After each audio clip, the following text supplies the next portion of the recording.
బంగాళాఖాతంలో ఏర్పడిన అల్పపీడన ప్రభావంతో తెలుగు రాష్ట్రాల్లో భారీ వర్షాలు దంచికొట్టనున్నాయి.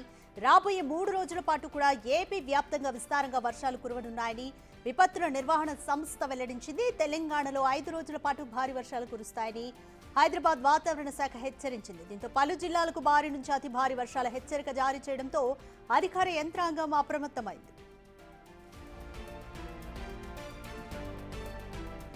ఉత్తర మధ్య బంగాళాఖాతంలో అల్పపీడనం కేంద్రీకృతమై ఉందని ఏపీ విపత్తుల నిర్వహణ సంస్థ తెలిపింది. ఇది పశ్చిమ దిశగా ప్రయాణిస్తూ నేటికి వాయుగుండంగా మారనుందని తెలిపింది. రేపు ఉదయానికి దక్షిణ ఒడిశా, ఉత్తరాంధ్ర తీరాల మధ్య తీరాన్ని దాటే ఛాన్స్ ఉందన్నారు. దీని ప్రభావంతో తీరం వెంబడి గంటకు 40 నుంచి 50 కిలోమీటర్ల వేగంతో బలమైన ఈదురు గాలులు వీస్తాయని హెచ్చరించారు అధికారులు. ఈ నేపథ్యంలో సోమవారం వరకు మత్స్యకారులు సముద్రంలో వేటకు వెళ్లరాదని స్పష్టంగా ఆదేశాలిచ్చారు.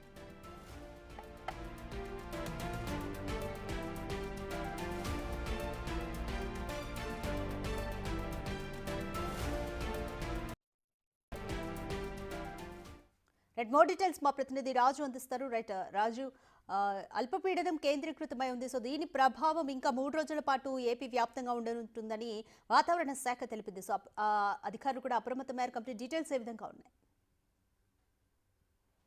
గత 2 రోజులుగా బంగాళాఖాతంలో అల్పపీడనం కొనసాగుతుంది. అది ఈరోజు వాయుగుండంగా ఏర్పడే అవకాశం అయితే ఉంది. అది రేపు దక్షిణ ఒరిస్సా, ఉత్తరాంధ్ర తీరాల మధ్య ఇది తీరం దాటే అవకాశం ఉందని విశాఖ వాతావరణ కేంద్రం అధికారులు, అదేవిధంగా అమరావతి వాతావరణ కేంద్రం అధికారులు అయితే దీన్ని హెచ్చరికలు జారీ చేస్తున్నటువంటి పరిస్థితి అయితే కనిపిస్తుంది. ముఖ్యంగా రాష్ట్ర వ్యాప్తంగా ఆంధ్రప్రదేశ్లో ఉన్నటువంటి దాదాపు అన్ని జిల్లాలకి ఈ వర్షం సూచన అయితే చేసినటువంటి పరిస్థితి అయితే కనిపిస్తుంది. ముఖ్యంగా చూస్తే భారీ నుంచి అతి భారీ వర్షాలు పశ్చిమ గోదావరి, అదేవిధంగా ఏలూరు, ఎన్టీఆర్, కృష్ణా, గుంటూరు, నంద్యాల, బాపట్ల జిల్లాలకు సంబంధించి భారీ నుంచి అతి భారీ వర్షాలు కురుస్తాయని విశాఖ వాతావరణ కేంద్రం అధికారులు అయితే తెలియజేస్తున్నారు. దీంతో పాటుగా శ్రీకాకుళం, విజయనగరం, పార్వతీపురం మన్యం, విశాఖ, అనకాపల్లి, అల్లూరు సీతారామరాజు జిల్లా, తూర్పుగోదావరి, కాకినాడ, అంబేద్కర్ కోనసీమ జిల్లా, అదేవిధంగా ముఖ్యంగా చూస్తే నెల్లూరు, కర్నూలు, నంద్యాల ఈ జిల్లాలకు సంబంధించి భారీ వర్షాలు కురిసే అవకాశం ఉంది.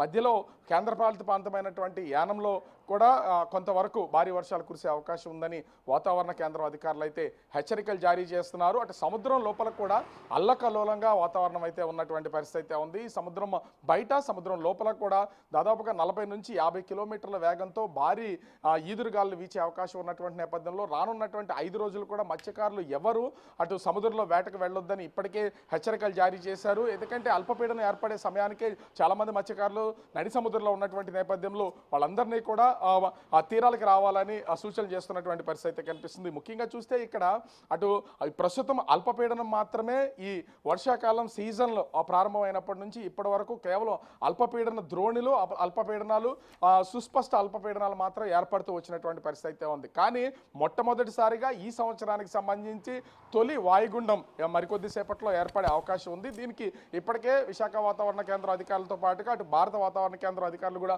సూచించినటువంటి పరిస్థితి అయితే ఉంది. ఈ నేపథ్యంలోనే కొంత సముద్రం కూడా అల్లకల్లోలంగా ఉంటుంది. దాని తీవ్రత ఎక్కువగా ఉండే అవకాశం ఉందని వాతావరణ శాఖ అధికారులు తెలియజేస్తున్నటువంటి నేపథ్యంలో మత్స్యకారులు మొత్తం అందరూ కూడా ప్రస్తుతం తీరాలకు చేరుకుంటున్నటువంటిది అయితే ఉంది. దీనికి తోడు భారీ వర్షానికి అటు ఉరుముల మెరుపులతో పాటుగా పిడుగులు పడే అవకాశం ఉందనేది వాతావరణ శాఖ అధికారులు అయితే తెలియజేస్తున్నారు. ఇప్పటికే పిడుగులు పడి అనేక చోట్ల అనేక మంది ప్రజలైతే మృతి చెందుతున్నారు.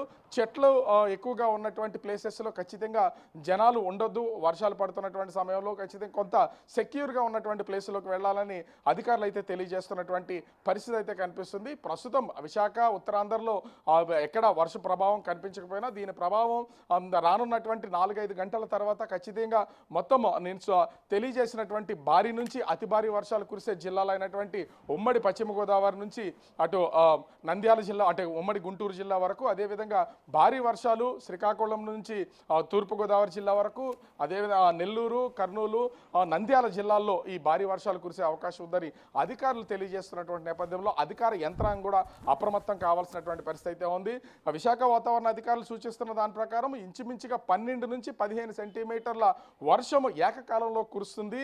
అది అతి భారీ వర్షాలుగా కురిసే అవకాశం ఉన్నటువంటి ఉమ్మడి పశ్చిమ గోదావరి జిల్లా నుంచి ఉమ్మడి గుంటూరు జిల్లా మధ్య ప్రాంతంలో, అంటే ఇటు అమరావతి చుట్టుపక్కల ప్రాంతాల్లో గుంటూరు, కృష్ణా, ఉమ్మడి పశ్చిమ గోదావరి జిల్లాల్లో దాదాపుగా 12 నుంచి 15 సెంటీమీటర్ల వర్షం కురుస్తుంది అంటున్నారు. దీనికి కొన్ని జాగ్రత్తలు తీసుకోవాలని విశాఖ వాతావరణ అధికారులు అయితే తెలియజేస్తున్నటువంటి పరిస్థితి కనిపిస్తుంది. అటు ఓవరాల్గా చూస్తే వర్ష ప్రభావం ప్రస్తుతం ఉత్తరాంధ్ర మీద ప్రస్తుతం కనిపించకపోయినా కూడా రానున్నటువంటి 4-5 గంటల తర్వాత మాత్రం ఉత్తరాంధ్ర నుంచి అటు రాయలసీమ వరకు ఉన్నటువంటి అన్ని జిల్లాల్లోనూ భారీ నుంచి అతి భారీ వర్షాలు కురిసే అవకాశం ఉందని వాతావరణ శాఖ అధికారులు అయితే హెచ్చరికలు జారీ చేస్తున్నటువంటి పరిస్థితి కనిపిస్తుంది. Radhika, thank you Raju.